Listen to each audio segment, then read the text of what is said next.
Hello everyone, my name is Joshua Romulo and today I will be presenting on the subject of code mixing and mode mixing by ASL English bilinguals based on the writings of Gerald P. Barrett.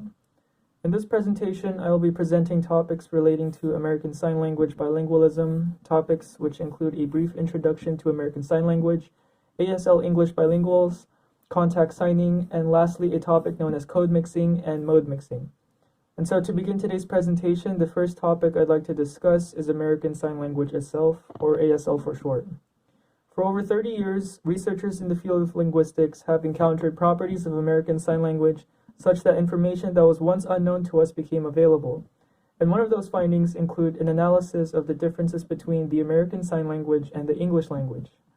Barrett, who summarizes the findings of two researchers named Eliza Newport and Ted Supala, states that, quote, ASL verbs exhibit verb agreement with objects and often subjects. English exhibits verb agreement only with subjects. ASL has a rich system of classifier morphemes. English does not. ASL deviates frequently from SVO word order. English rarely does. ASL permits null arguments, and English does not. End quote. Barrett also provides a set of information relating to the speakers of sign language, such as the fact that, number one, most of the children who cannot hear came from parents who can both hear, and number two, unfortunately, learning English is a lifelong struggle for those who cannot hear as well as others do, perhaps due to the fact that being able to listen to English amplifies the learning process of understanding the language. Now that we've covered the introduction to American Sign Language, our next topic of interest is with regard to American Sign Language English bilinguals. A question that Barrett asks in his writing is, who is an ASL English bilingual? And so to answer his question, Barrett presents a classification of speakers whereby different status of hearing and language acquisition is assigned to letters. And as you can see in the current slide, the letter A represents deafness, B represents being able to hear, C is having ASL required as a first language, D is having acquired ASL as a second language from an early period in life, E is having acquired ASL from a later period in life, F is having acquired English as a first language, G is having acquired English labeled as L1.5 acquisition, which simply represents a child who cannot hear, who has a knowledge that simulates a understanding of English as if it were a second language, and lastly H, having required English as a second language. And so such a categorization allows us to differentiate between varying classifications of ASL English bilingual speakers by combining one letter from each column into a trio of letters. For instance, one can classify an ASL English bilingual as ACF, ACG, ACH, or ADF, and etc.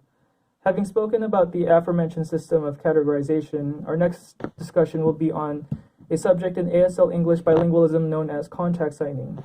According to Barrett, contact signing is a type of signing whereby its influences stems not only from the American Sign Language but also from the English language.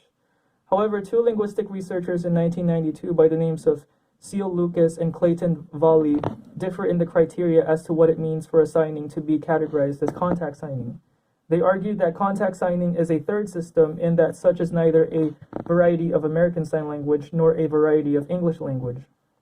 Barrett then implies in his writing that the one flaw in Lucas and Volley's assertions is that, quote, at the same time that the authors argued that contact signing is a third system, they recognize that there is a great variation in contact signing and that the linguistic backgrounds of the individuals using it will determine which features of contact signing show up, end quote.